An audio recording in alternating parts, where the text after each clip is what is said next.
Hi అండి. ఈరోజు వీడియోలో ఈ బ్లౌజ్ కటింగ్ అదేవిధంగా స్టిచ్చింగ్ చూపిస్తాను. ఒకసారి షార్ట్ వీడియోలో ఈ హ్యాండ్స్ స్టిచ్చింగ్ చూపించానండి. చాలా మంచి రెస్పాన్స్ వచ్చింది. ఇంకా బ్లౌజ్ కటింగ్ అదేవిధంగా స్టిచ్చింగ్ రెండు కూడా చూపించేస్తాను.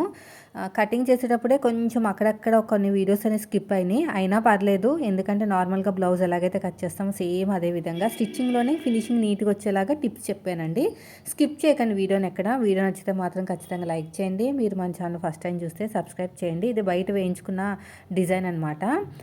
బయట ఎంచుకున్నారండి వాళ్ళే. నెక్ మరీ బ్రాడ్గా లేదు, మరీ డీప్గా లేదు. అందుకని మనం చెస్ట్ లూజ్ అనేది మీరు ఫ్రంట్ నుంచి అయినా నెక్ కింద నుంచి చూసుకోవాలి. నేను ఈ వీడియో షూట్ చేసేటప్పుడు మెమొరీ ఫుల్ అయిపోయి చాలా మటుకి కట్ అయిపోయిందండి. కటింగ్లో పెద్దగా మీరు చూడాల్సింది ఏమీ లేదు, కానీ స్టిచ్చింగ్ ఇంపార్టెంట్ అనమాట. ఫస్ట్ నేనైతే ఒక 1 మీటర్ తీసేసుకున్నాను. లైనింగ్ తడిపి ఆరబెట్టుకుని చక్కగా ఐరన్ చేసుకున్నాను. 4 ఫోల్డింగ్ చేసుకుని కింద ఎడ్జెస్ అనేవి కరెక్ట్గా ఉండేటట్టు ఒక మార్కింగ్ వేసుకుని ఎక్స్ట్రా ఉన్న క్లాత్ని అంతా కూడా కట్ చేసాను. ఆ తర్వాత ఖర్చుల కోసం, అంటే ఆ కట్ వర్క్ దగ్గర కుట్టాలి కదా, దానికోసం నేనైతే ఒక 1/2 ఇంచ్ అయితే ఖర్చు తీసుకున్నానండి. ఇది వచ్చేసి మనకి ఎల్బో హ్యాండ్స్ వర్క్ అనమాట.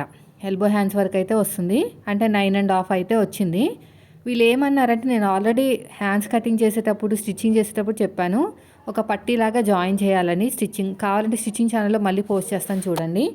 నాకు హైట్ వచ్చేసి 9.5, ఖర్చులతో కలిపి 10.5 తీసుకున్నాను. కింద ఖర్చులు పైన ఖర్చులు వదిలేసి 9.5. బ్లౌజ్ని ఉల్టా తిప్పేసుకుని బ్యాక్ పార్ట్ సైడ్ నుంచి, అంటే మనకు బ్యాక్ సైడ్ ఉంటుంది కదా, అక్కడ నుంచి షోల్డర్ కుట్టు దగ్గర నుంచి సైడ్ జాయింట్ ఫస్ట్ కుట్టు వరకు ఎంత వచ్చిందో ఒకసారి అయితే చెక్ చేసుకోండి. నాకు 6 మీద 9 గీతలు, 6వ నెంబర్తో వస్తే పావుతొక్క 3 ఇంచులు తీసుకోవాలి. కానీ ఇది ఎల్బో హ్యాండ్స్ కాబట్టి కొంచెం ఫ్రీగా చేతులు ఎత్తినప్పుడు పట్టేయకుండా ఉండడానికి 3 ఇంచులు తీసేసుకోండి. తర్వాత హ్యాండ్ లూజ్ వచ్చేసి 5 ఇంచులు.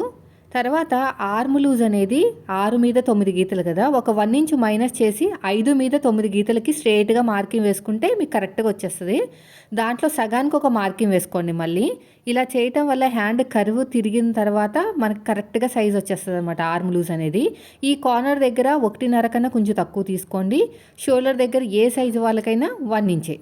కర్వ్ స్కేల్ తీసుకుని ఈ 1 ఇంచుని ఈ పావు తక్కువ, అంటే 1.5 కన్నా కొంచెం తక్కువ తీసుకున్నాం కదా, అది మొత్తం ఇవన్నీ కలుపుకుంటూ వెళ్ళిపోవాలి. కర్వ్ తిరిగిన చోట ఒక 1/2 ఇంచు లోతు, ఆర్మ్ లూజ్ తగ్గించి మన వైపుకి ఒక 1 ఇంచ్ మార్కింగ్ వేసుకుని మళ్ళీ కర్వ్ అనేది తిప్పేసుకుంది. దీనికోసం చాలా క్లియర్గా ఎక్స్ప్లెయిన్ చేశాను చాలా వీడియోస్లో, ఒకసారి చెక్ చేయండి.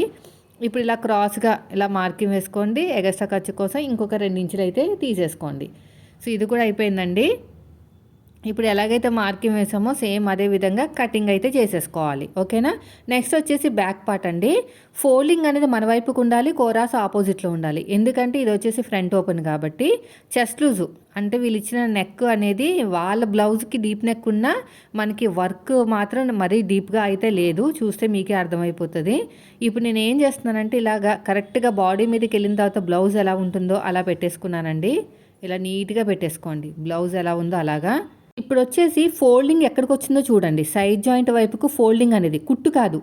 అర్థమైందా? కుట్టు ఎందుకు వద్దంటున్నానంటే, కొంతమందికి ఫ్రంట్ పార్ట్ తక్కువ ఉంటుంది, బ్యాక్ ఎక్కువ ఉంటుంది. సో ఇదంతా కవర్ అవ్వాలంటే ఫోల్డింగ్ ఎక్కడికి వచ్చిందో అక్కడ చూసుకుంటే నాకు 8.5 అనేది చెస్ట్ వచ్చిందండి వన్ సైడు. సో 8 నెంబర్ తోటి, అంటే 8.5 వచ్చింది కాబట్టి 8.5 చెస్ట్. ఎక్స్ట్రా ఖర్చు కోసం 2 ఇంచులు తీసేసుకోండి. ఇది కూడా అయిపోయింది. నెక్స్ట్ ఇది అయిపోయిన తర్వాత మనం తీసుకున్న ఆది బ్లౌజ్లో బ్లౌజ్ హైటు నెక్ డీప్తో పని లేదు. వాళ్ళు నెక్ ఎంత ఇచ్చారో అంతే మనం ఇవ్వాలి. సో వాళ్ళు కానీ ఇదే కొలతతోటి వాళ్ళు మార్కింగ్ వేయించుకుంటే పర్లేదు, కానీ వేరే బ్లౌజ్ ఇస్తేనే మనకి ఇబ్బంది అనమాట. సో నేనైతే డిజైన్ ఎంత వచ్చిందో అంతే వేస్తున్నాను. నెక్ డీప్ అనేది 9.5 ఇంచులు అయితే వచ్చింది. బ్రాడ్గా లేదండి, నెక్ డీప్ ఉన్న బ్రాడ్గా లేదనమాట. ఇప్పుడు హైటు ఎక్స్ట్రా ఖర్చు కోసం 2 ఇంచులు, చెస్ట్ వచ్చేసి 8.5. సో ఈ సైజు వాళ్ళకి నెక్ విడ్త్, నెక్ డీప్ వచ్చేసి వీళ్ళకి 9.5 ఇంచులు అయితే వచ్చింది వర్క్కి చెక్ చేస్తే. నెక్ విడత వచ్చేసి 2.5, ఎక్స్ట్రా ఖర్చు కోసం 1/2 ఇంచు. మనం తీసుకున్న ఆది బ్లౌజ్లో చిన్న సైజు షోల్డరు ఎలా ఉందో అలా మార్కింగ్ వేసుకొని ఖర్చు కోసం ఇంకొక 1/2 ఇంచ్ వరకు తీసుకోవాలి. ఫుల్ షోల్డర్ 5 మీద 7 గీతలు వచ్చింది. అంత రాదండి వీళ్ళకి, చెస్ట్ని బట్టి చూస్తే అంత కాదనమాట. సో మన మెథడ్లో కుట్టాలి కాబట్టి 5.5 ఇంచులు అయితే తీసుకుంటున్నాను. యాక్చువల్గా 5.5 తీసుకుంటే సరిపోతుంది, కానీ రిస్క్ వద్దు, మరి ఎక్కువ తగ్గించేసినా కూడా వాళ్ళకి మొత్తం ఆడైపోతుంది బ్లౌజ్ అంతా కూడా. సో కాబట్టి నేను ఫుల్ షోల్డర్ 5.5 తీసుకున్నాను. చంక డౌన్ వచ్చేసి 5.5 తీసుకున్నాను రెండు కూడాని. మనకి చంక డౌన్ అనేది మన చెస్ట్ని బట్టే ఉంటుంది కాబట్టి మీరు అది అడ్జస్ట్మెంట్ అనేది కటింగ్ చేసేటప్పుడు చూసుకుని అడ్జస్ట్ చేసుకోవాలి. నెక్ కింద విడుతూ 3 ఇంచులు ఇచ్చాను, దాంతో పనే లేదు మనకి అక్కడ, ఎందుకంటే వీ షేప్లో వచ్చింది మనకి డిజైన్ అనేది. సో మనకి నెక్ అయితే ఇప్పుడు కట్ చేయమండి, కట్ చేయకుండా అలా వదిలేయండి. ఇప్పుడు కరువు తిరిగిన చోట ఇలా చక్కగా తీసేసుకుని షోల్డర్ దగ్గర కావాల్సినంత ఖర్చు వదిలేసుకుని గీత కింద నుంచి ఇలా కొలుచుకుంటూ వెళ్ళండి. నాకు ఆర్మ్ లూజ్ అనేది మనకి దగ్గర దగ్గర 7 ఇంచుల దాకా వచ్చింది కదా, మ్యాచ్ అవ్వాలన్నమాట. నాకు మ్యాచ్ కావలేదు. మరి ఇంతకీ చెస్ట్ అనేది నేను కరెక్ట్గా ఇచ్చానా అనేది చూసుకోవాలి. చంక డౌన్ దగ్గర నాకు ఒక్క 1/4 ఇంచ్ డిఫరెన్స్ వచ్చింది. అదేవిధంగా నేను కొంచెం పైకి కూడా అడ్జస్ట్మెంట్ చేశాను చెస్ట్ దగ్గర నుంచి మనకి డౌన్ అనేది. ఇప్పుడు మళ్ళీ చెక్ చేసుకోవాలి, షోల్డర్ దగ్గర కావాల్సినంత ఖర్చు వదిలేసుకుని చెక్ చేసుకోవాలి. సో నాకైతే ఇప్పుడు కరెక్ట్గా మ్యాచ్ అయిపోయింది. ఇప్పుడు నడుము లూజ్ వచ్చేసి ఎంత ఉందో చెక్ చేసుకుందాం. కాజా పట్టి వదిలేసి ఉక్సు పట్టి వరకు ఎంత వచ్చిందో చెక్ చేయండి. అదేవిధంగా డాట్ కోసం ఒక 1 ఇంచ్ అయితే యాడ్ చేయండి. యాడ్ చేస్తే ఎంత వస్తుందో చూసుకోవాలన్నమాట. ఇక్కడ చూడండి, నాకు వచ్చేసి పాతొక 8 ఇంచులు అయితే వచ్చింది డాట్తో కలిపి. సగానికి ఫోల్డ్ చేసి ఒక మార్కింగ్ వేసాను. అటొక 1/2 ఇంచు ఇటొక 1/2 ఇంచు. హైట్ వచ్చేసి ఒక 4 కన్నా కొంచెం తక్కువ తీసుకున్నాను, సరిపోయింది. ఇప్పుడు ఎలాగైతే మార్కింగ్ వేసామో అదే కటింగ్ చేసుకోండి. నెక్ కట్ చేయకండి, నెక్ కట్ చేయకూడదు, మనకి వర్క్ కదా, అందుకు నెక్ అనేది కట్ చేయకూడదు. సో ఇది కూడా అయిపోయిందండి. ఇప్పుడు నెక్స్ట్ వచ్చేసి ఫ్రంట్ పార్ట్ అండి, cross cutting. Front part cross cutting క్రాస్గా వేసుకుని బ్యాక్ పార్ట్ ఆధారంగా మొత్తం మార్కింగ్ వేసేసుకోండి క్రాస్గా పెట్టుకుని. నేను ఇక్కడ కొంచెం స్కిప్ అయిందని చెప్పాను కదా వీడియో. ఇప్పుడు ఫ్రంట్ పార్ట్ హైట్ బ్లౌజ్ని ఇలా ఉల్టా తిప్పేసుకుని కాజా పట్టి నుంచి కాకుండా ఉక్సు పట్టి నుంచి ట్రై చేయండి బ్లౌజ్ హైట్ అనేది. ఫ్రంట్ పార్ట్ పైన షోల్డర్ కుట్టు దగ్గర నుంచి కింద మనకి ఖర్చులతో కలిపి నాకు 12.5 వచ్చింది. మార్కింగ్ వేసేటప్పుడు కూడా అలాగే వేసుకోవాలి 12.5కి. సో ఇలా 12.5కి మార్కింగ్ వేశాను. ఇలాగా చక్కగా మార్కింగ్ వేసుకుని ఫ్రంట్ పార్ట్ అయిపోయిన తర్వాత నెక్ వచ్చేసి ఎలా చూసుకోవాలండి, పైన షోల్డర్ దగ్గర కావాల్సిన ఖర్చు వదిలేయండి. పక్కన కూడా మనకి కుట్టిన తర్వాత ఎక్కడికి వస్తుందో అక్కడి నుంచి పైన షోల్డర్ దగ్గర కావాల్సినంత ఖర్చు వదిలేసుకుని ఆ పక్క లైన్ నుంచి ఎక్కడికైతే రౌండ్ తిరిగిందో దానికన్నా కొంచెం పైకి మార్కింగ్ వేయండి. అప్పుడు మనకు కుట్టిన తర్వాత కరెక్ట్గా వచ్చేస్తుంది. తర్వాత వచ్చేసి నెక్ డీప్ దగ్గర నుంచి, ఇది కాదండి దాని పక్క లైను. సో నెక్ డీప్ ఉందో అక్కడ నుంచి పట్టుకుని కింద నుంచి రెండో ఉక్స్కి మార్కింగ్ వేయండి. మన వైపు నుంచి ఇది వచ్చేసి మనకు 35 సైజు, అంటే కొంచెం పెద్ద సైజే అనుకోవాలి. 2.5 వరకు తీసుకుంటే సరిపోతుంది. 2.5 డాట్కి మధ్యన గ్యాప్ ఆది బ్లౌజ్ ప్రకారం, డాట్ హైట్ కూడా ఆది బ్లౌజ్ ప్రకారమే తీసుకోండి. నెక్ దగ్గర ఒక 1/2 ఇంచ్ వదిలేసుకుని ఈ రెండింటి మధ్యలో ఒక మార్కింగ్, ఈ రెండింటిని బ్యాలెన్స్ చేస్తూ 3వ మార్కింగ్. సేమ్ ఫ్రంట్ పార్ట్ ఎలా మార్కింగ్ వేస్తాం అలాగా. ఇది అంతా అయిపోయిన తర్వాత షేప్ బెల్ట్ ఎలా కట్ చేసుకుంటాం, బ్యాక్ పార్ట్ మీద పెట్టుకుని ఫ్రంట్ పార్ట్ చెక్ చేసుకున్న తర్వాత షేప్ బెల్ట్ కట్ చేస్తాం కదా. ఇప్పుడు స్టిచ్చింగ్ చూపిస్తాను. నేను చెప్పాను కదా కటింగ్ ఎక్కువ వీడియో షూట్ చేయలేదని. ఇప్పుడు స్టిచ్చింగ్లో హ్యాండ్స్ చాలా చాలా ఇంపార్టెంట్, ఫినిషింగ్ కూడా చాలా చాలా ఇంపార్టెంట్. ఆల్రెడీ షార్ట్ వీడియోలో సేమ్ ఇది మెథడ్ ఎక్స్ప్లెయిన్ చేశాను, ఇప్పుడు లాంగ్ వీడియోలో కూడా. సో మిడిల్ పాయింట్ ఎక్కడొచ్చిందో హ్యాండ్కి అదేవిధంగా డిజైన్కి చూసుకోవాలి. ఎందుకంటే మనకి డిజైన్ అనేది మొత్తం అంతా ఇవ్వలేదు, కొంతవరకు ఇచ్చారు కాబట్టి. ఫస్ట్ అయితే ఒక స్టిచ్ అయితే వేసేసుకోండి, మనకి కన్వీనియంట్గా ఉంటుంది. లేదంటే మనకి ఏమవుతుందంటే అటు ఇటు జరిగిపోతుంది, కట్ వర్క్ కదా, అదంతా కంప్లీట్ అయ్యే వరకు అటు ఇటు జరిగిపోతుంది అనమాట. ఎగస్ట్రా ఉన్న క్లాత్ నీట్గా కట్ చేసేయండి. ఇలా వీడియోలో చూస్తున్నారు కదా, అలాగా చేసిన తర్వాత మీరు ఏం చేస్తారంటే ఇలా ఒక టాప్ స్టిచ్ అయితే వేసేసుకోండి. ఇది నేను జాయింట్ చేస్తున్నాను, నేను ఇంకా కట్ వర్క్ అనేది కుట్టట్లేదు. మనకి హ్యాండ్ లూజ్ దగ్గర ఈ వర్క్ అనేది రావాలన్నమాట. అదే మనకి క్లాత్ మీద పెట్టేస్తే లుక్ రాదు. అలా జాయిన్ చేసుకుని మనకి కట్ వర్క్ ఎంత ఖర్చు కావాలో అంత వదిలేసుకుని నీట్గా కట్ చేసుకోండి. ఇప్పుడు దీనిపైన లైనింగ్ క్లాత్ పెట్టాలండి. ఈ లైనింగ్ క్లాత్ను కూడా మిడిల్లో కరెక్ట్గా మిడిల్ పాయింట్ చూసుకోండి. ఇక్కడ ఇలా మిడిల్ పాయింట్ చూసుకుని ఒక కుట్టు వేసుకుంటూ వెళ్ళిపోండి. ఇందాక స్టిచ్ వేసిందేమో ఒరిజినల్ క్లాత్కి మనం జాయిన్ చేసాము, ఇప్పుడు వచ్చేసి లైనింగ్ క్లాత్ని పెడుతున్నాం. ఓకేనా, ఇది అయిపోయిన తర్వాత ఇలా ఉల్టా తిప్పుకుని ఈ కట్ వర్క్ అనేది షేప్ ఎలా ఉంది అలాగా సూదిని కిందకి దింపాలి, పాదాన్ని పైకి లేపాలన్నమాట. ఇలా సూదిని కిందకి దింపాలి, ఇలా పాదాన్ని పైకి లేపాలి. ఇలా సూదిని కిందకి దింపాలి, పాదాన్ని పైకి లేపాలి. అలా చూసుకుంటూ వెళ్ళిపోండి, సరిపోతుంది. సూదిని కిందకి దింపాలి, పాదాన్ని పైకి లేపాలి. ఫినిషింగ్ అంతా కూడా మీ చేతిలోనే ఉంటుంది. మీరు స్లోగా కుట్టుకుంటేనే మంచిది. నేను వీడియో ఫాస్ట్గా పెట్టాను. ఇలా నేను చూపించినట్టు నీట్గా కుట్టుకుంటూ వెళ్ళిపోండి. ఇలా సూదిని కిందకి దింపాలి, పాదాన్ని పైకి లేపాలి. ఇలా మొత్తం కూడా అంతే. ఇలా చక్కగా సూదిని కిందకి దింపుతూ పాదాన్ని పైకి లేపేసేయండి. ఇదంతా అయిన తర్వాత ఆ ఖర్చు కన్నా ఎక్కువ ఉంచుకుని, అంటే కుట్టు కన్నా ఎక్కువ ఉంచుకుని నీట్గా కట్ చేసుకోవాలి. ఇలా సూదిని కిందకి దింపి పాదాన్ని పైకి లేపాలి. అయిపోయిందండి. ఇప్పుడు ఎగస్ట్రా ఉన్న క్లాత్ని కూడా నీట్గా ఇలా కట్ చేసుకుందాం. కట్ చేసుకుని టక్స్ ఇచ్చేసుకుంటే మనకి బాగా వస్తుంది అనమాట. ఇలా నీట్గా కట్ చేసుకుంటూ వెళ్ళిపోండి. కొంచెం ఖర్చు అనేది ఎక్కువ పెట్టే కట్ చేస్తున్నానండి, లేదంటే కుట్టు అనేది విడిపోతుంది అనమాట. అందుకని మీరు కూడా కొంచెం ఖర్చు అనేది ఎక్కువ పెట్టుకునే చేసుకోండి. ఇలాగా అయిపోయిందండి. చూసారు ఎంత బాగా వచ్చేసిందో. చిన్న చిన్నగా టక్స్ పెట్టుకుని ఉల్టా తిప్పేసుకోండి.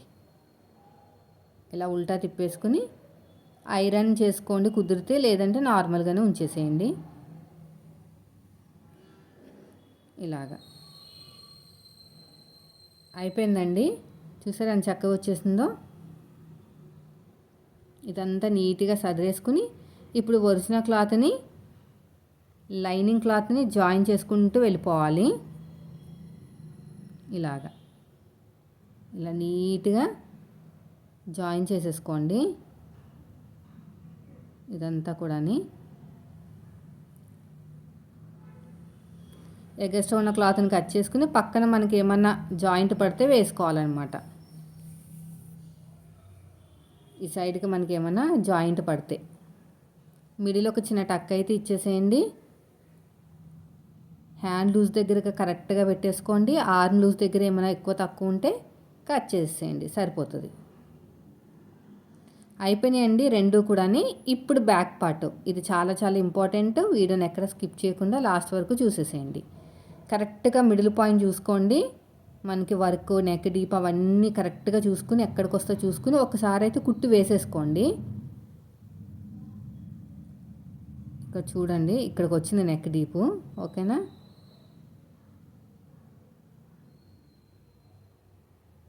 ఇలా పట్టుకుని కొంచెం నార్మల్గా కుట్టు వేసేసుకోండి. కట్ వర్క్ కుట్టే తర్వాత కుడదాము. ఇలా అన్నమాట. ఇలా చూసుకుని ఎలా షేప్ వచ్చింది అలాగా ఒక కుట్టు అయితే వేసేసుకోవాలి. ఇలాగా ఒక కుట్టు వేసేసుకుని ఇలా స్ట్రేట్గా వెళ్ళిపోవటమే, అంతే. ఇప్పుడు కట్ వర్క్ ఎలా ఉందో అలా కుడదాం. మనకి కట్ వర్క్ ఎలా ఉందో అలా కుట్టుకుంటూ వెళ్ళిపోవాలి. ఇలా మొత్తం కూడా అంతే.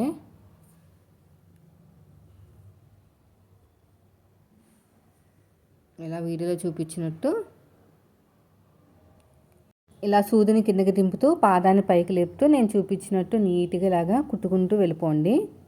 ఇలా సూదిని కిందకి దింపాలి, పాదాన్ని పైకి లేపాలి. అలా మొత్తం కూడా అంతే. కార్నర్స్ చాలా ఇంపార్టెంట్ అండి. లేట్ అయినా పర్లేదు కానీ మీరు మాత్రం కొంచెం స్లోగానే చేసుకోండి. ఇవన్నీ కూడా మనకి స్టిచ్చింగ్లోనే ఫినిషింగ్ని ఇస్తాయి అన్నమాట, నార్మల్గా కన్నా. ఇలాగా నీట్గా షేప్ వచ్చేటట్టు స్టిచ్ చేసుకుంటూ వెళ్ళిపోవాలి. సూదిని కిందకి దింపాలి, పాదాన్ని పైకి లేపాలి. ఇలా మొత్తం కూడా, ఇలా మొత్తం కూడా. ఓకేనా? ఇలా సూదిని కిందకి దింపి పాదాన్ని పైకి లేపండి. ఇదంతా కూడా అంతే.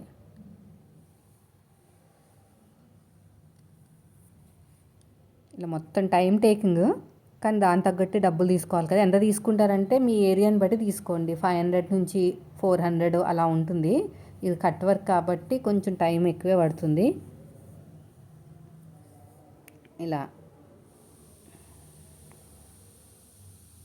ఇలా మొత్తం కూడా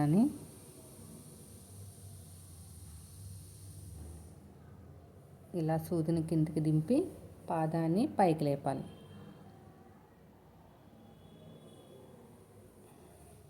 అంతేనండి. ఇలా కుట్టిన తర్వాత నాకు చేతులు కూడా లాగుతున్నాయి అన్నమాట. అంటే ప్రతిసారి మనం సూదిని కింద దింపి ఇలా జరుపుతూ ఉంటాం కదా. నేను వీడియో కూడా ఎక్కువగా ఎడిటింగ్ పెట్టలేదు. ఇప్పుడు చూడండి కొంచెం ఖర్చు ఉంచుకుని కట్ చేసేయండి. ఇలా ఖర్చు ఉంచుకుని మొత్తం కూడా కట్ చేసిన తర్వాత కట్ వర్క్ అనేది చూసుకుని కట్ చేయాలి. చాలా జాగ్రత్తగా కట్ చేయాలండి. అసలు మీరు కటింగ్లో ఏమీ ఉండదు దీంట్లో, మొత్తం కూడా స్టిచ్చింగ్లోనే. కటింగ్ ఓన్లీ నెక్ దగ్గర మాత్రమే కట్ చేయము, మిగతాదంతా సేమ్ ఫ్రంట్ కానీ బ్యాక్ కానీ అంతా నార్మల్ బ్లౌజ్ కటింగే ఉంటుంది. స్టిచ్చింగే మెయిన్ ఇంపార్టెంట్ అనమాట. ఈ కట్స్ దగ్గర చూసారా, ఈ కట్స్ దగ్గర చిన్న చిన్నగా ఇలా కట్ చేసి కొంచెం టక్ ఇవ్వండి, సరిపోతుంది. ఇలాగా ఇలా మొత్తం కూడా నీట్గా చిన్న చిన్నగా టక్స్ లాగా కటింగ్ చేసుకుంటే అక్కడ క్లాత్ అనేది ఎక్కువ ఉండదు, లేకపోతే మనకి బాగుంటుంది అనమాట. అయిపోయిందండి అది కూడాని. తర్వాత ఫ్రంట్ కూడా సేమ్ అంతా అలాగే చేసాను. ఈ ఫ్రంట్ నెక్ కూడా మరి వాళ్ళు ఎక్కువ డీప్ ఇచ్చారు వాళ్ళు ఇచ్చిన బ్లౌజ్ కన్నా, సో అడ్జస్ట్మెంట్ చేసేసాను. చేసిన తర్వాత ఫస్ట్ వచ్చేసి ఫ్రంట్ డాట్ షోల్డర్కి తిన్నగా, ఓకేనా, ఇలా పట్టేసుకుని షోల్డర్కి తిన్నగా వేసుకుంటూ వెళ్ళిపోండి. తర్వాత ఉక్సు పట్టి కాజా పట్టి దగ్గర ఉన్న డాట్ ఇలాగా, తర్వాత మెయిన్ డాట్ని పట్టేసుకుని చంక వైపుకి, ఇలా మెయిన్ డాట్ని పట్టేసుకుని చంక వైపుకి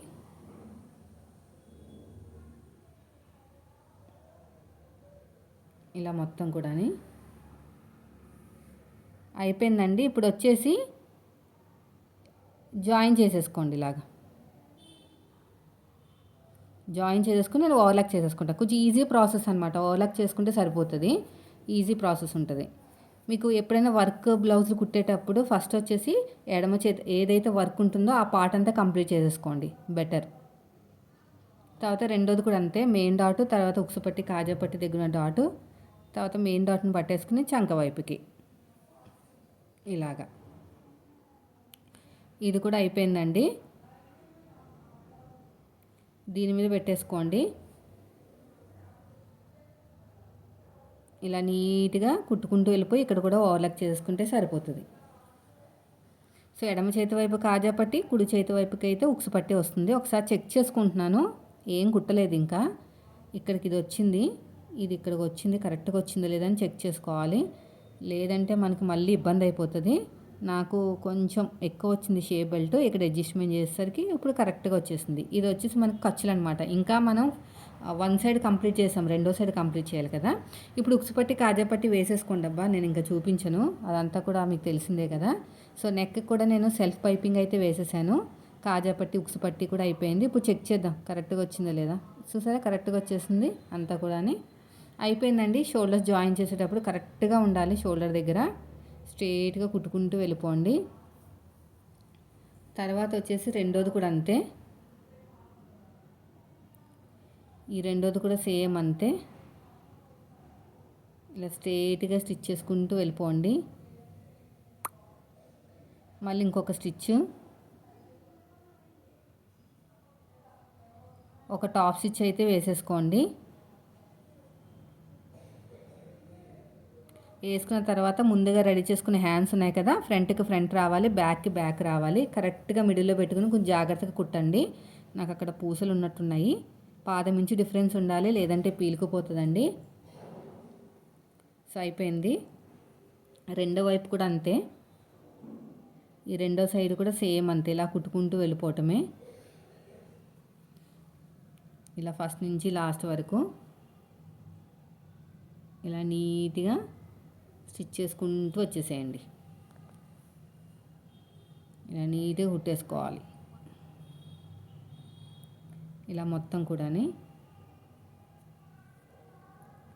మళ్ళీ ఫస్ట్ నుంచి లాస్ట్ వరకు ఇంకొక స్టిచ్, తర్వాత సైడ్ జాయిన్ చేసుకోవాలి. సైడ్ జాయింట్లు ఎలా చేసుకుంటాము మనం, హ్యాండ్ లూజు, ఆర్మ్ లూజు, నడుము లూజు, ఈ మూడింటిని కలుపుకుంటూ బ్యాక్ పార్ట్ నుంచి మాత్రమే సైడ్ జాయిన్ చేసుకోవాలి, ఓకేనా. ఇలా కరెక్ట్గా పెట్టుకున్న తర్వాత మనం తీసుకున్న ఈ హ్యాండ్స్ ఉంటాయి కదా, దీన్ని కూడా కరెక్ట్గా మిడిల్లో పెట్టేసుకోవాలి. నేను అంతా కూడా ఓవర్లాక్ చేస్తానండి. ఇలా కరెక్ట్గా పెట్టేసుకుని కుట్టుకుంటూ వెళ్ళిపోండి, సరిపోతుంది. ఇలా మొత్తం కూడా నీట్గా స్టిచ్చింగ్ చేసేసుకోండి. తర్వాత ఇలా ఉల్టా తిప్పేసుకుని మళ్ళీ ఇంకో కుట్టు వేసేసేయండి. ఇక్కడ ఇలా కుట్టుకుంటూ వెళ్ళిపోవాలి, ఇలాగా. మళ్ళీ ఫస్ట్ నుంచి లాస్ట్ వరకు ఇంకొక స్టిచ్, ఇలా ఫస్ట్ నుంచి లాస్ట్ వరకు ఇంకొక స్టిచ్ అయితే వేసేసుకోండి. ఇలా ఫస్ట్ నుంచి లాస్ట్ వరకు. తర్వాత హ్యాండ్ లూజు, ఆర్మ్ లూజు, నడుము లూజు ఆ మూడింటిని కలుపుకుంటూ సైడ్ జాయింట్ అయితే చేసేసుకోవాలి. ఇక్కడ హ్యాండ్ లూజు, ఆర్మ్ లూజు, నడుము లూజు ఈ 3 అండి. ఫస్ట్ హ్యాండ్ లూజ్ వచ్చేసి ఇక్కడ 5 ఇంచులు, తర్వాత వచ్చేసి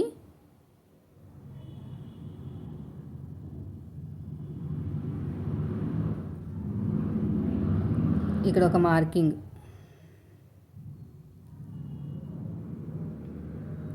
ఇలాగా. తర్వాత నడుము లూజు, ఇక్కడ కూడా మనకి కింద ఫ్రంట్ బ్యాక్ 2 మార్కింగ్ వేసాం కదా, ఆ రెండింటిని టచ్ అయ్యేటట్టు స్టిచ్ వేసుకుంటూ వెళ్ళిపోండి.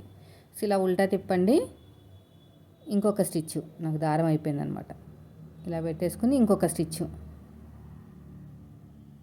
ఇలా రఫ్ ఇచ్చేయాలి. తర్వాత ఉల్టా తిప్పుకుని ఇంకొక స్టిచ్ అయితే వేసేసుకోండి. మొత్తానికి 3 స్టిచ్చెస్ అయితే వేయాలండి. ఓకేనా? ఇలాగా ఇక్కడ కొంచెం క్లాత్ లోపలికి వెళ్ళిపోయింది. ఇలా మొత్తం కూడా నీట్గా కుట్టుకుంటూ వెళ్ళిపోవాలి. ఎగస్ట్రా ఉన్న క్లాత్ని కట్ చేసేయండి, సరిపోతుంది. తర్వాత రెండో సైడ్ కూడా అంతే. రెండో సైడ్ కూడా same hand loose, arm loose, hand loose, ఇక్కడ రఫ్ ఇచ్చేసేయండి. తర్వాత వచ్చేసి ఆర్మ్ లూజు,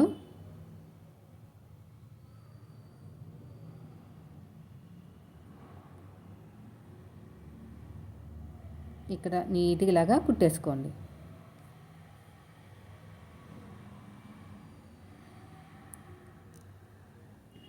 ఇక్కడ కూడా అంతే సేమ్.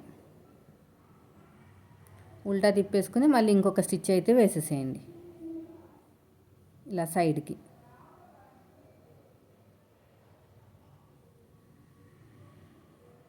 ఇలా మొత్తం కూడా అంతే. సైడ్కి ఇంకో కుట్టు వేసేసేయండి.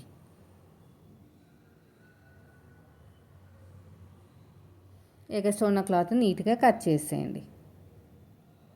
అంతేనండి, చూసారా ఎంత సింపుల్గా అయిపోయిందో. కటింగ్ కన్నా స్టిచ్చింగ్లో చాలా ఇంపార్టెంట్ టిప్స్ అయితే ఉన్నాయి. సో వీడియో యూజ్ అనిపిస్తే ఫ్రెండ్స్ కూడా షేర్ చేయండి, వాళ్ళు కూడా నేర్చుకుంటారు. చాలా బాగా వచ్చిందండి ఫినిషింగ్ అనేది. వీడియో నచ్చితే మాత్రం లైక్ చేయండి ఫ్రెండ్స్. మీరు మన ఛానల్ ఫస్ట్ టైం చూస్తే సబ్స్క్రైబ్ చేయండి.